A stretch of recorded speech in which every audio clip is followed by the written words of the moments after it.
Today, we're talking about unexpected e-commerce trends for 2025. Now, if you own or invest in any e-commerce brands, you're definitely going to want to watch this video all the way through. These are going to be a mix of products, categories, and an assessment of trends that we've uncovered so far that are set to have a huge impact on the e-commerce market for the end of this year as well as next year. My goal here is to give you a little bit of inspiration for your brand or your portfolio of brands so you know exactly what to focus on and why in the coming years. With that, let's dive in. Tech products are advancing so quickly that sometimes we forget tech charging products are also advancing. So let's take a look at the charging revolution and what that means for e-commerce in 2025. First up is a product that signals a huge shift in portable charging, the 20K powerbank. While somewhat new right now, this is likely going to be the very baseline for all portable chargers moving forward, as batteries become smaller, more powerful, and able to charge way faster. These chargers typically feature multiple charging ports like USB-A and USB-C to accommodate a whole bunch of devices. These are also pulling in over $300,000 per month on Amazon right now and show no signs of slowing down. Also under this umbrella of the charging revolution is the portable solar panel.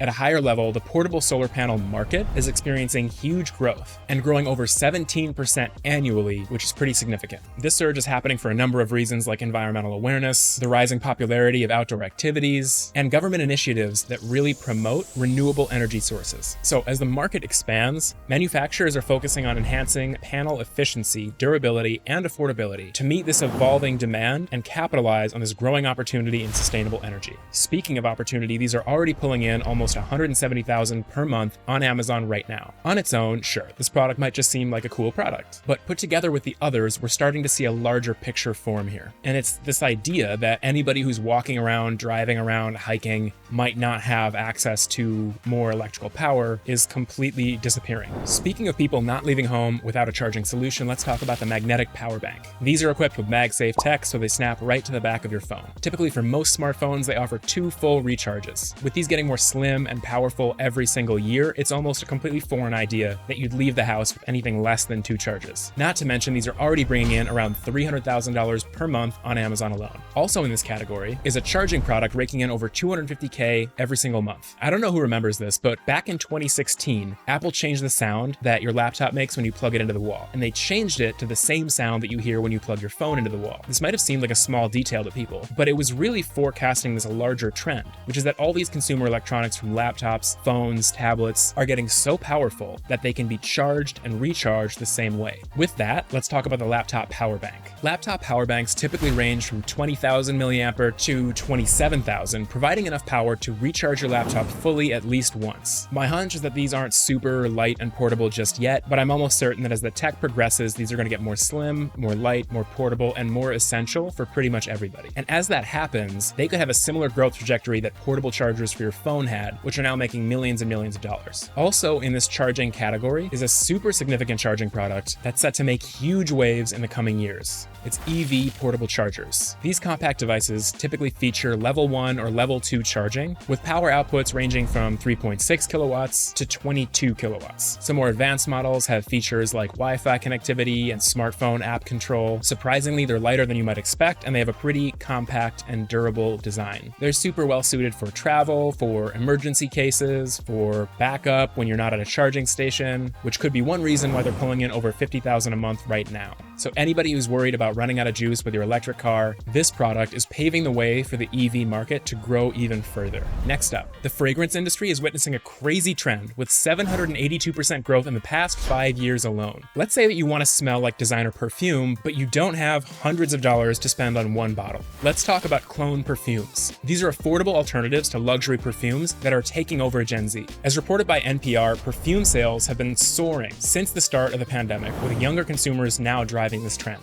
And clone perfumes are near the top with this alternative to these expensive and luxury perfumes. These smell-alike perfumes aim to replicate the same scents as these high-end perfumes at a fraction of the cost, appealing to consumers who want that allure of a designer perfume, but are a little bit more constrained by budget. I mean, and it makes sense too. Look at how insanely expensive these designer perfumes are just for a single bottle. So if someone has the ability to recreate it with a similar scent at a fraction of the cost, why not? Not everybody feels this way though. Clone perfumes often walk this fine line between imitation and inspiration, raising a lot of questions about intellectual property and support for the original perfume maker. Some of the cons that I've seen people mention are that they can smell a little synthetic, that you're not supporting the original artist who created the perfume, and many of them don't follow the IFRA. And it's nothing new. We see this debate a lot of times in fashion, where fast fashion brands will replicate the same style and look, often the same exact garment, as luxury designers and market it as their own without giving any credit to the original designer. And since fragrance formulas can't be patented or copyrighted, legally clone perfumes can avoid copyright infringement by using different branding, packaging, and materials. So what does this mean for the e-commerce market? Overall, we're looking at the democratization of luxury experiences. So I think in 2025, we're going to see a lot of other traditionally luxury products, services, now much more affordable and accessible.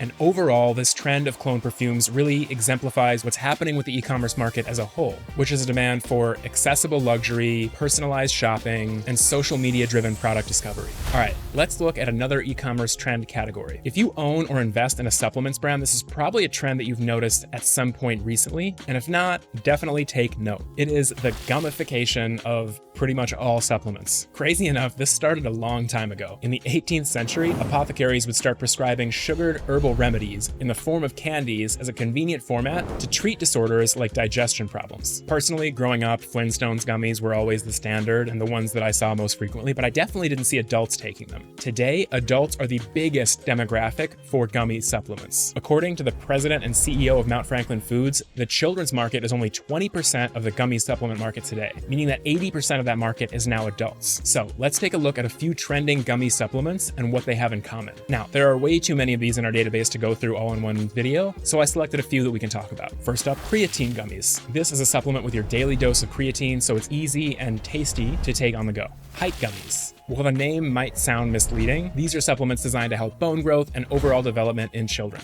Magnesium gummies. Bone health, migraine relief, blood pressure regulation, and better sleep. We've also got mushroom gummies. These are made from medicinal mushrooms and they offer a whole variety of health benefits like immune support, cognitive enhancement, stress relief, and overall health improvement. And last up, Shilajit gummies. These gummies aim to improve collagen production, improve bone formation, help with the healing of fractures and breaks, and provide anti-inflammatory effects due to a high content of fulvic acid. So what do these all have in common? First of all, take a look at the fact that they all got this huge boost from TikTok. It's been a huge accelerant for supplements in general, especially for more unusual supplements like these. And a big catalyst for this growth on social media is reviews and firsthand experiences. Something as simple as an influencer talking about taking it on camera, explaining their reaction and experience with the supplement has huge impacts on the growth of the supplement in the market. Supplements like these are also super visually appealing, which plays a huge part in how well they're received. Even a supplement that looks weird, like Shilajit by itself, still sees huge growth, not only because of the health effects, but also because it just looks weird and people are curious. Also, notice that these gummies have all seen some degree of exponential growth between 2023 and 2024. Another potential reason for the growth of the gummification market is something called pill fatigue. Pill fatigue is when a person loses motivation to take their medication, typically due to what's known as a high pill burden.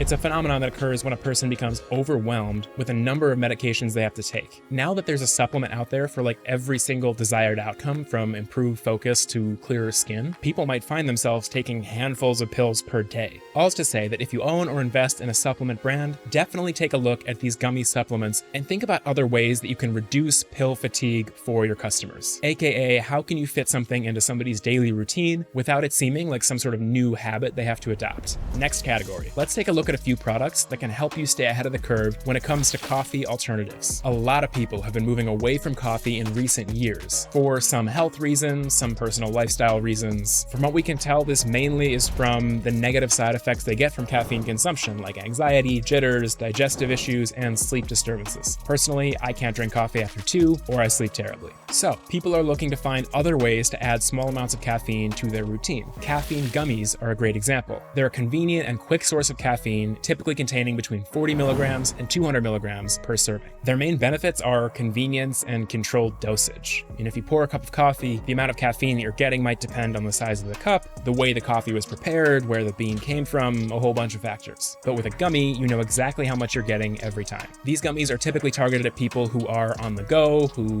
don't typically enjoy making a whole routine out of coffee in the morning, which is something that I love to do personally. And that could also include students and athletes. This range of demographics have helped to push this product up to almost $80,000 per month on Amazon. People are also looking for coffee alternatives because they want more benefits. In fact, you might hear people on social media joking about the fact that coffee doesn't actually give them more energy, it just makes them anxious. That kind of conversation is a huge part of what sparked Lion's Mane coffee. I remember Tim Ferriss was a big proponent of mushroom coffee and Lion's Mane coffee in general. It's a type of coffee that includes lion mane mushroom extract, which has a whole bunch of benefits. It aims to enhance mental clarity, focus, memory by leveraging the neurogenic properties of lion's mane. This is great for anybody looking for a little bit more mental sharpness out of their coffee in the morning, as well as neurodivergent people who are looking for a non-pharmaceutical treatment or aid to help them with their ADHD. And if you're looking to add it to your shelves, it's pulling in around $165,000 per month. This product is also growing alongside this massive trend of natural and holistic supplements. Speaking of which, ashwagandha coffee should also be on your radar. This one has emerged as a super popular adaptogenic beverage, combining the energizing effects of coffee and the stress-reducing effects of ashwagandha. If you didn't know, ashwagandha is an Ayurvedic herb that has actually been used for over 6,000 years in traditional Indian medicine to promote health, happiness, and youthfulness. When added to coffee, ashwagandha can help improve